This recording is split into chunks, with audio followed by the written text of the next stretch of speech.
નમસ્કાર દર્શક મિત્રો, હું શીતલ મહેતા ન્યૂઝ ઓફ કચ્છમાં આપનું સ્વાગત છે। આજે તારીખ 10 સપ્ટેમ્બર 2024। જોઈએ આજના સમાચાર। સોફ Kutch power by Opal electronics, LG best shop, Vijaynagar road Bhuj, Rambag road Adipur. Power by KC jewellers, latest fashion ડિઝાઇનના ઓર્નામેન્ટ્સનો વિશ્વાસપાત્ર showroom, hospital road Bhuj. News of કચ્છના સમાચાર ભૂમિ કેબલ ઉપર 402 નંબરની ચેનલ ઉપરથી રાત્રે 9:30 કલાકે તથા બપોરે 1:30 પ્રસાર। ગાંધીધામમાં પર્યુષણ પર્વની ઉજવણી બાદ ભવ્ય રથયાત્રા કાઢવામાં આવી। સિદ્ધિ તપના તપસ્વીઓના પારણા મહોત્સવ ઉજવાયો। ગાંધીધામ નગરે શ્રી ચિંતામણી પાર્શ્વનાથ દાદાની અસીમ કૃપા તેમજ આચાર્ય ભગવંત શ્રી અનંત યશુશ્રીશ્વરજી તથા પૂજ્ય પન્યાસ અનંત જ્ઞાન વિજયજી મહારાજ સાહેબ આદિ સાધુ સાધ્વીજી ભગવંતોની નિશ્રામાં ભવ્યાતિ ભવ્ય ચાતુર્માસ તેમજ પર્યુષણ પર્વની ઉજવણી કરાઈ હતી તથા સિદ્ધિ તપ, માસક શમણ તપ, ભદ્ર તપ, મૃત્યુંજય તપ જેવી અનેક તપસ્યાની ઉજવણી નિમિત્તે તપસ્વીઓના પારણા તથા રથયાત્રાનો ભવ્ય કાર્યક્રમ યોજાયો। રથયાત્રામાં 40 બગીઓ, 3 બેન્ડ બાજા, પ્રભુજીનો રથ, 4 ઢોલ શરણાઈની ટીમ તથા અનેક અવનવા રાસ ગરબાની મંડળીઓએ આકર્ષણ જમાવ્યું હતું। ગાંધીધામ નગરના જૈન સમાજના તેમજ અન્ય સમાજના લોકો આ પ્રસંગે રથયાત્રામાં મોટી સંખ્યામાં જોડાયેલ હતા। આ પ્રસંગે મુંબઈ, સુરત, ભચાઉ, રાપર, માધાપર, ભુજમાંથી બહોળી સંખ્યામાં ભાવિકો પધારી કાર્યક્રમને 4 ચાંદ લગાવ્યા હતા। સવારની નવકારથી તેમજ સ્વામી વાત્સલ્યના આયોજન સાથે ભવ્યાતિ ભવ્ય કાર્યક્રમ યોજાયો હતો। આ કાર્યક્રમને સફળ બનાવવા શ્રી વાગડ 724 જૈન મંડળ તથા વિહાર મંડળે જહેમત ઉઠાવી હતી।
આજનો આ સિદ્ધિ તપના પાયણાઓનો કાર્યક્રમ પરમ પૂજ્ય આચાર્ય ભગવાન શ્રી અનંત યશ સુરીશ્વરજી મહારાજ સાહેબની જે નિશ્રામાં સિદ્ધિ તપ થયો હતો એની પૂર્ણાહુતિ, પ્રજોષણની પૂર્ણાહુતિ અને અમારા આ તપસ્વીઓના ગાંધીધામની અંદર 115 તપસ્વીઓએ આ તપશ્ચર્યા કરી હતી.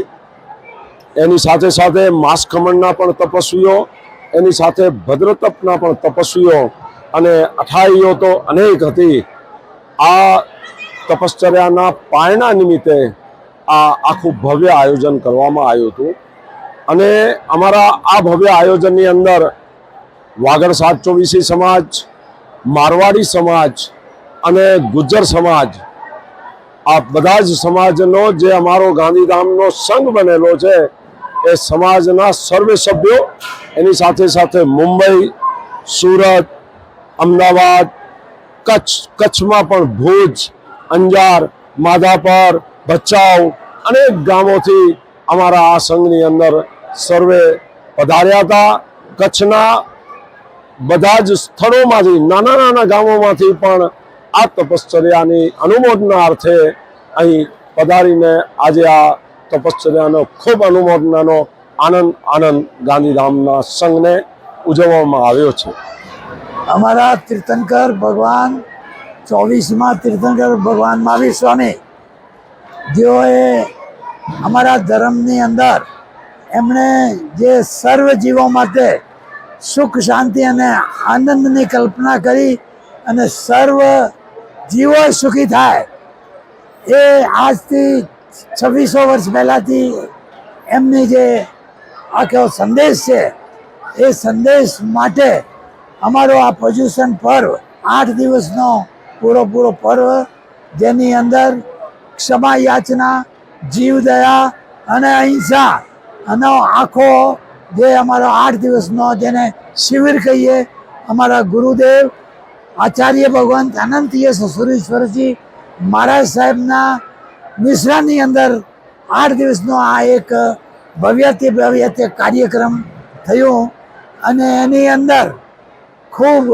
ઉગ્ર તપસ્યાઓ થઈ, જેની અંદર લગભગ 115 તો સિદ્ધિ તપના તપસ્વી અને લગભગ 50 થી ઉપર 8 દિવસના તપસ્વી, એ તપસ્વીઓની અનુમોદના અર્થે આજના દિવસમાં અમે એમને પારણો કરાવ્યો અને એ પારણાના હિસાબે એ વડઘોડો અને આ ભોજનનો વ્યવસ્થા અમે કરી.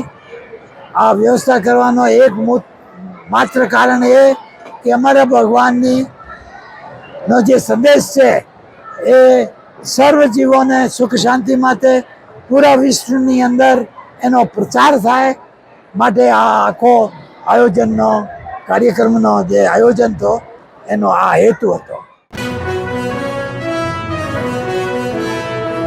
મેલેરિયાનું કારણ જમા થયેલા પાણીમાં પેદા થવાવાળા એનોફિલિસ મચ્છર.